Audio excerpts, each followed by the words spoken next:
25 ноември е меѓународен ден за елиминација на насилството врз жените. Насилството врз жените е глобален феномен, а неговата елиминација е стремеж кој што изгледа недостижно.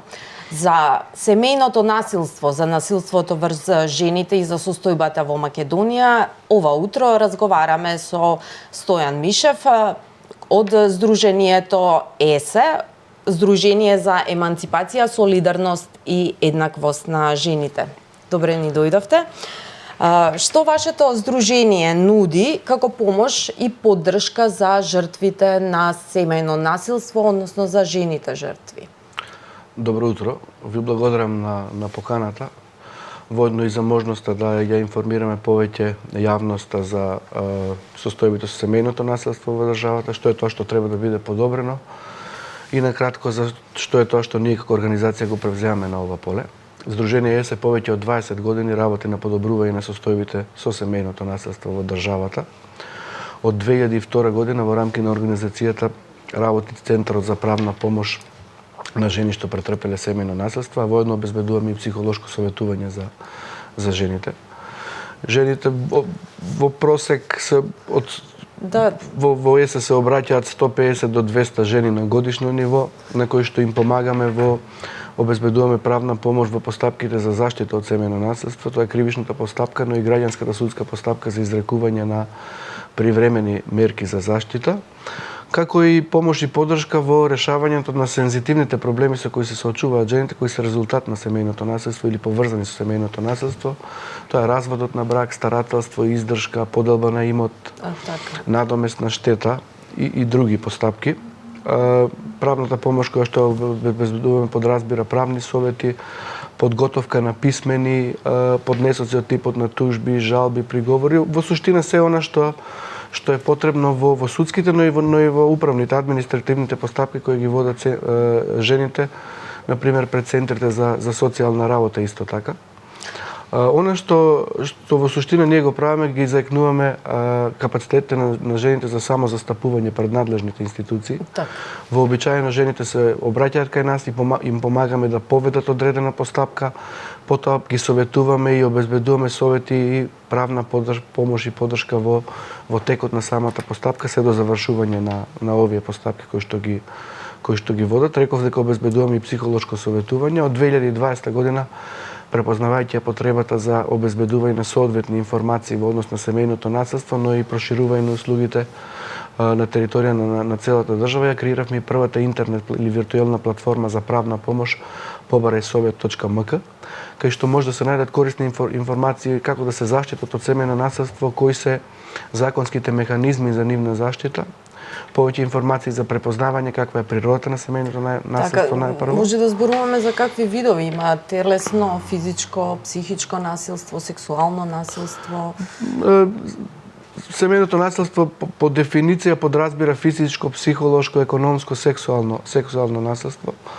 Од аспект на пријавување, можеби по пријавување или по препознатливо во јавноста, она што е повидливо, тоа е физичкото насилство. Кога зборуваме за психолошкото насилство, одредени специфични форми на психолошко насилство и економско насилство не се препознаваат дури од страна на самите жени што претрпеле што трпат семејно насилство, и од тука тие не излегуваат од тој круг на насилство да побараат помош и поддршка.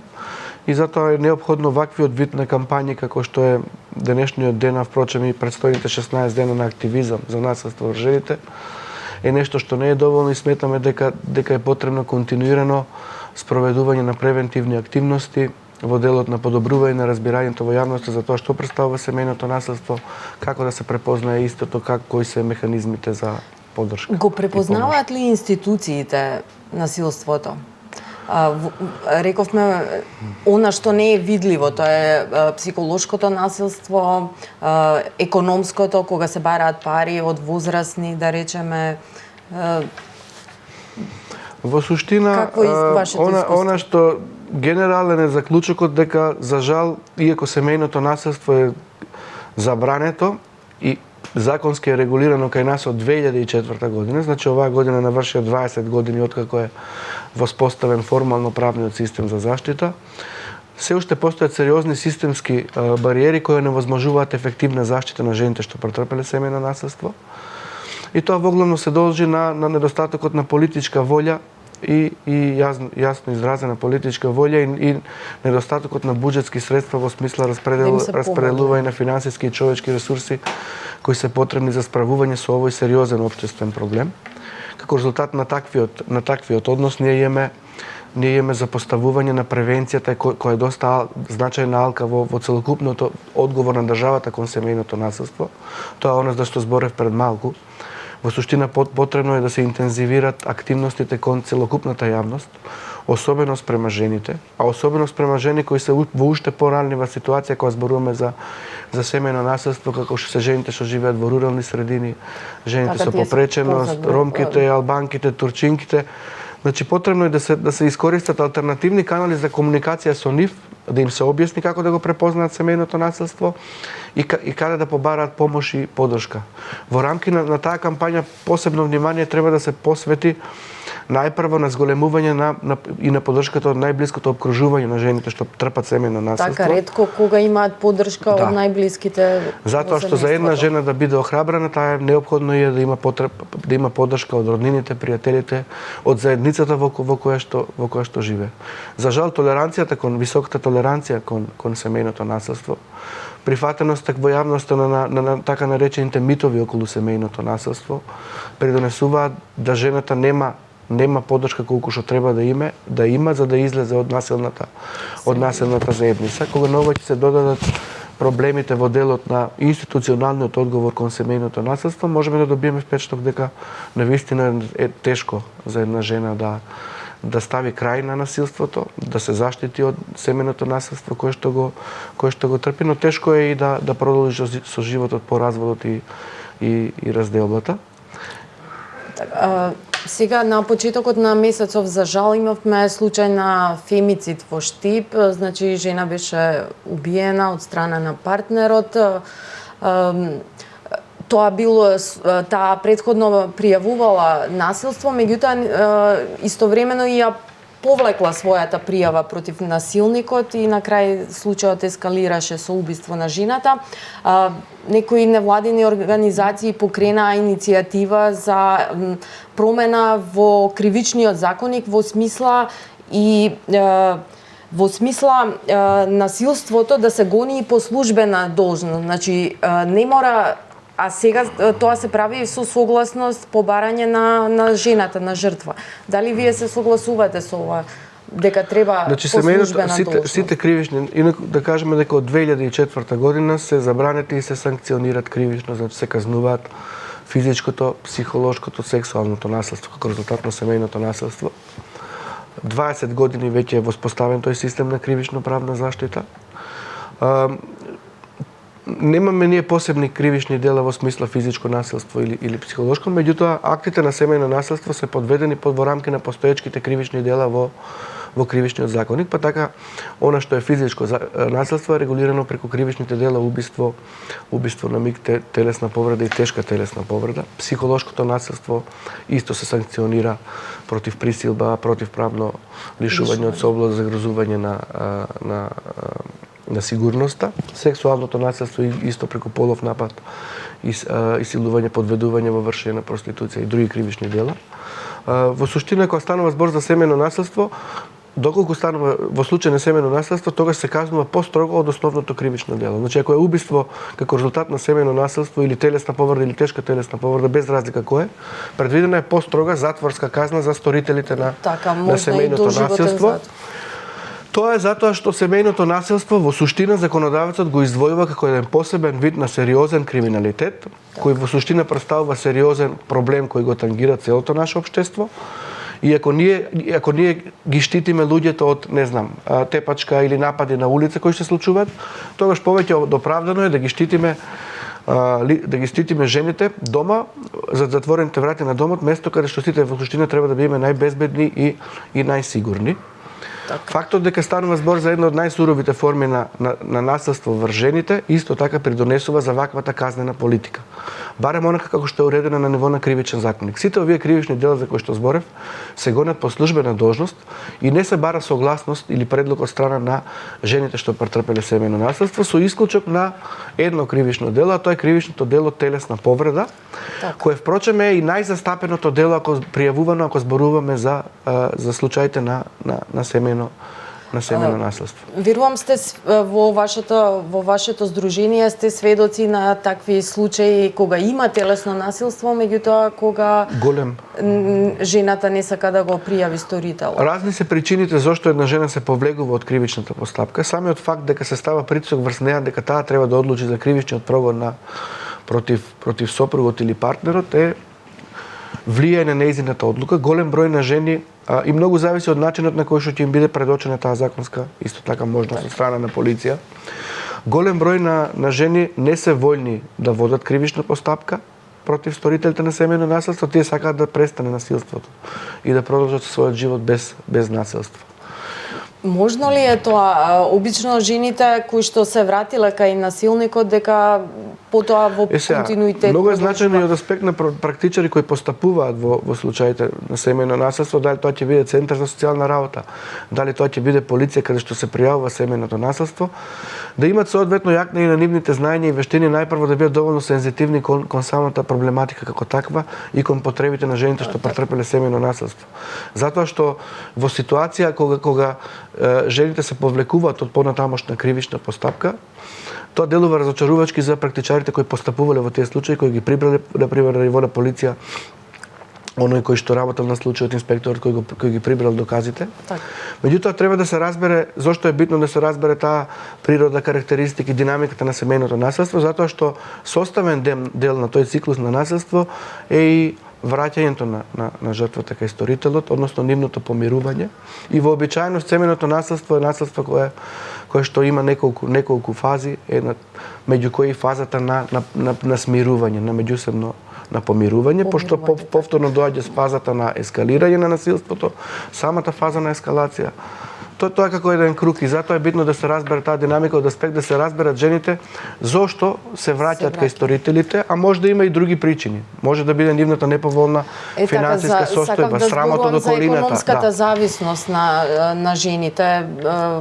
Еден дел од жртвите на семејно насилство, тие се навистина без работа, без свој дом, без финансиски можности за едноставно да ја напуштат туку така насилната средина и тие се принудени и понатаму да трпат насилство. Што тука може државата да помогне пред се? Па државата најпрво треба да посвети повеќе внимание на економската димензија на семејното насилство, затоа што ние се наоѓаме на ситуација каде што има потреба за интензивирање на се она што значи решавање на овие системски недостатоци во смисла на недоволно информирање на јавноста за семејното насилство, недостаток на континуирана едукација на практичарите од институциите, се одразува на начинот на постапување, ниско ниво на координација помеѓу себе, на ниво на центар за социјална работа, полиција, судови, здравствени установи и другите.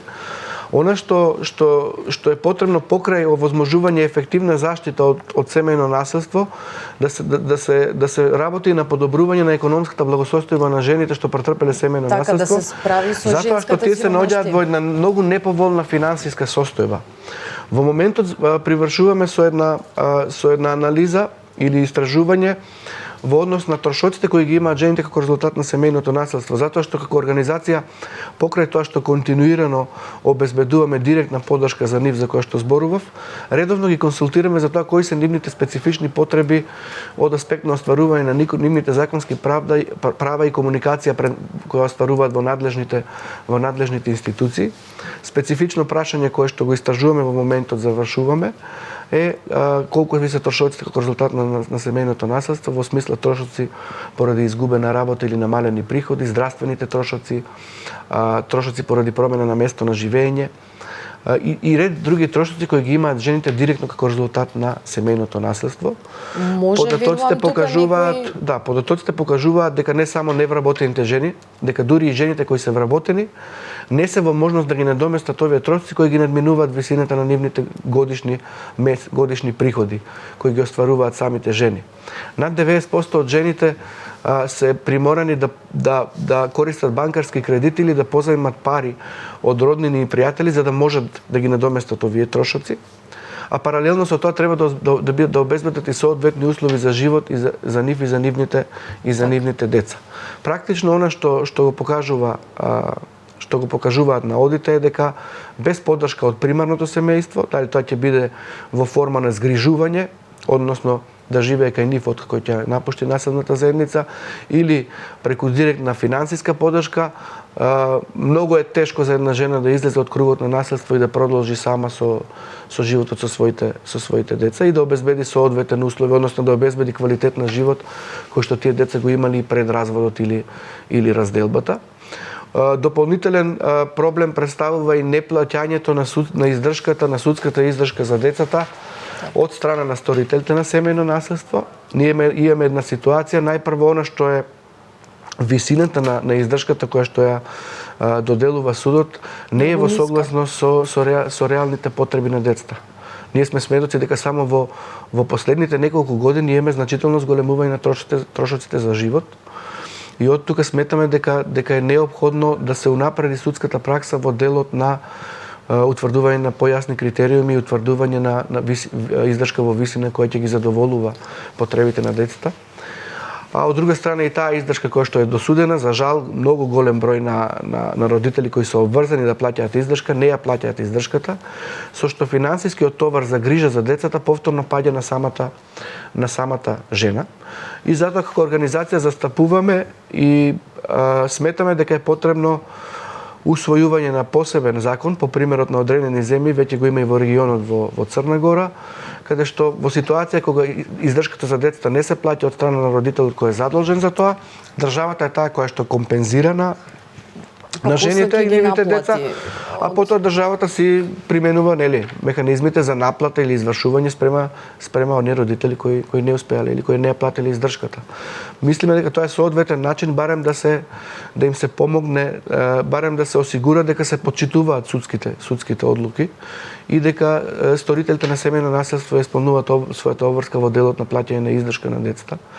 Меѓутоа тоа не е доволно ако зборуваме за економската благосостојба на жените и затоа исто така ги разгледуваме и можностите, гледаме и примери од страна. Во моментот ја привршуваме таа анализа и гледаме да ги истражиме сите можности од аспект кои се тие механизми или фондови кои што би требало да им бидат достапни на жените што претрпеле семејно наследство во форма на финансиска поддршка за животни трошоци за нив и нивните деца по разводот.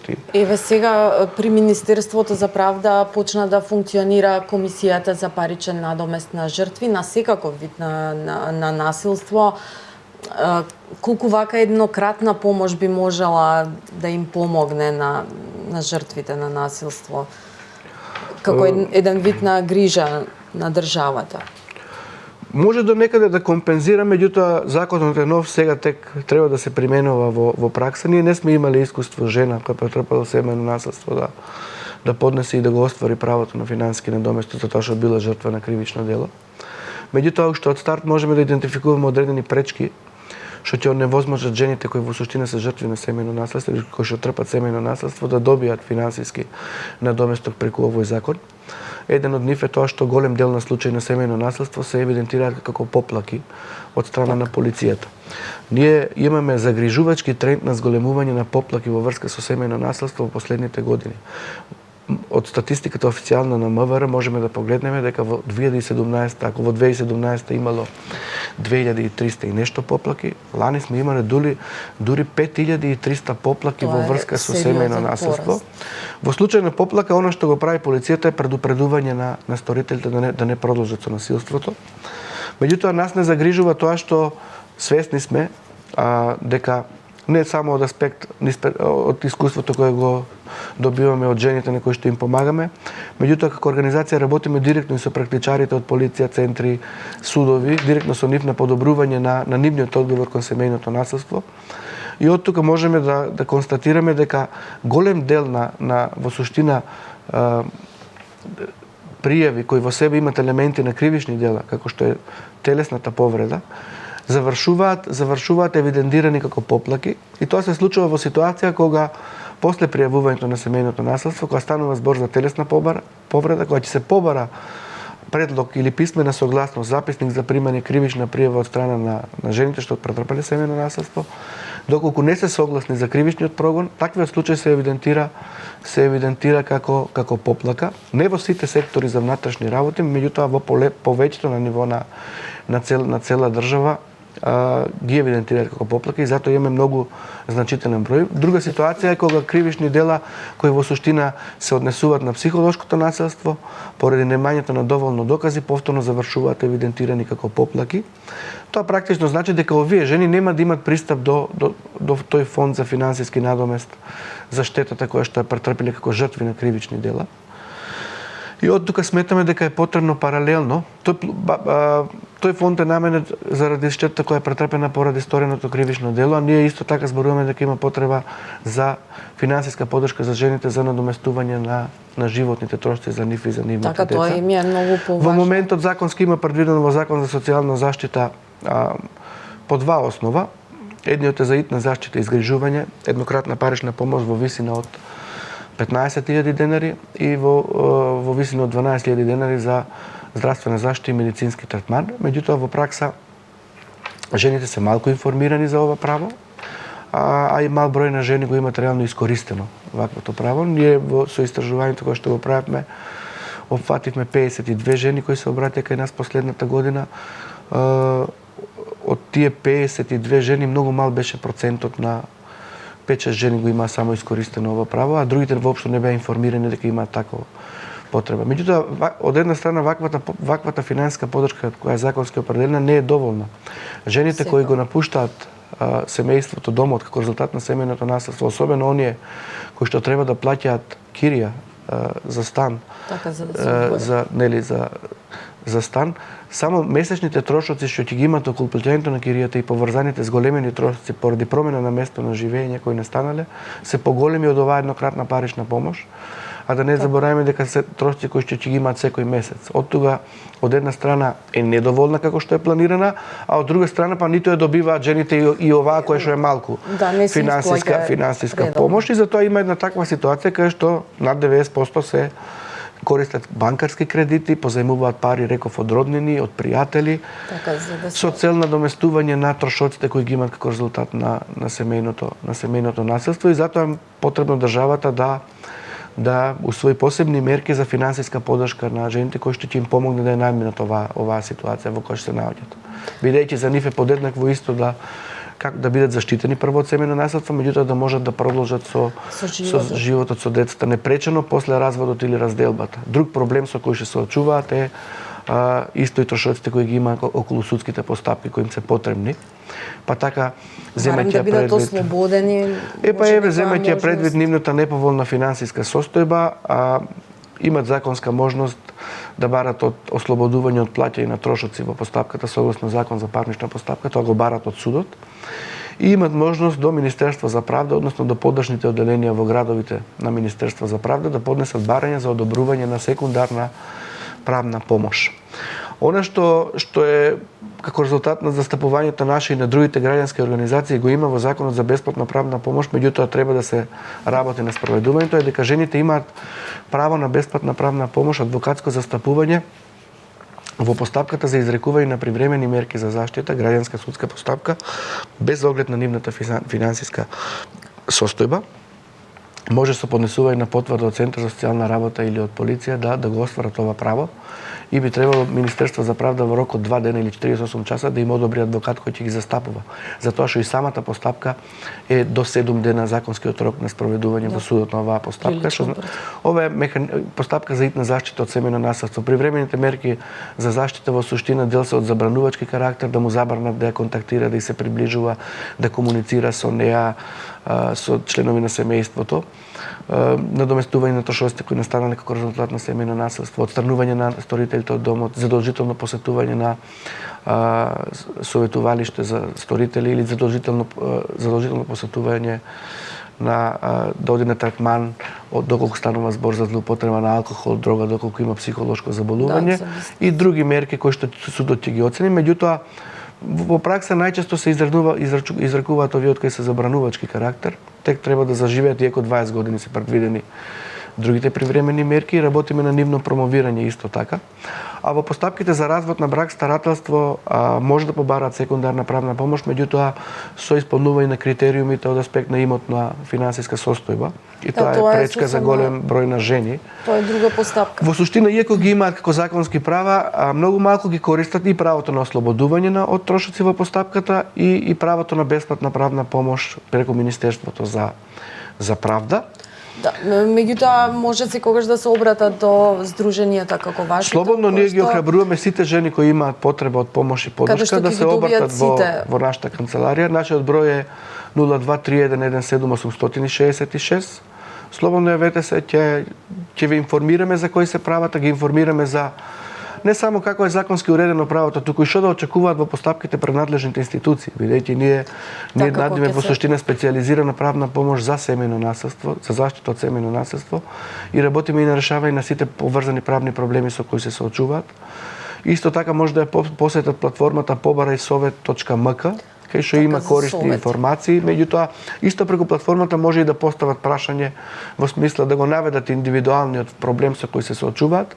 Тоа анонимно доаѓа кај нас на нашите службени имејл адреси, пошто можеме да им дадеме конкретен совет согласно индивидуалните околности во нивниот случај. Стојан Мишев, ви благодарам за гостувањето во емисијата. Ви благодарам и вам за поканата.